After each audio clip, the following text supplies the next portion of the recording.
This is the Podcast Doctor, Series 3, Number 10105 for identification.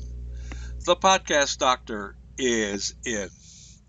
I'm connected to Dan Miller on LinkedIn, and he's been producing a series of podcasts, and his chosen venue is Pandorra. The question I'd like to pose is, can podcasts save Pandorra? Well, it depends. Pandora is an online music source, and their claim to fame is low royalty music.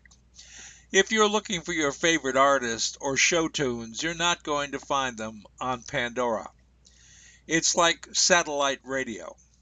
A listener to Rush Limbaugh called in one time and asked me why he wasn't on satellite radio.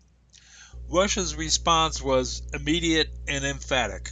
I can't stand the cut in audience.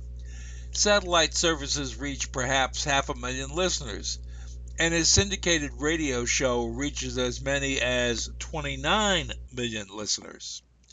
So what you have instead is marginal music produced by unknown performers. What drives the podcast genre is also listeners, but a podcast can be successful with a relatively small number of listeners because of its immediacy and intimacy. I'm also filling a niche with Geek of the Week, iOS for OLD, and The Podcast Doctor, providing some do-it-yourself programming which is extremely popular, especially on YouTube, the video channel. I'm talking to a single listener at a time, and my subject matter is so narrow, I'm not ever likely to go viral. It's just not in the nature of what I do.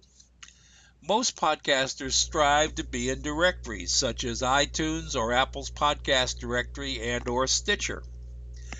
I would push my programming to Pandora, but I'm not going to pay them to do it.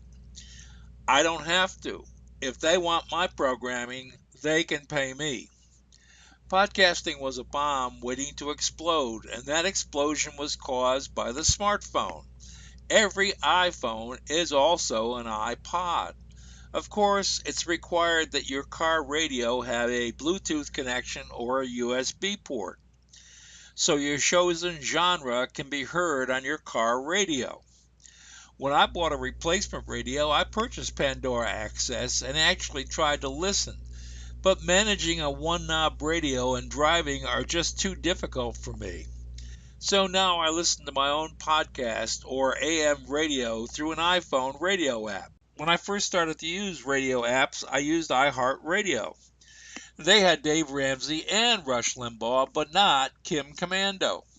I quit iHeartRadio when they wanted me to sign up to access their program. This leads me to today's digital tip. I'm over creating accounts and loyalty cards.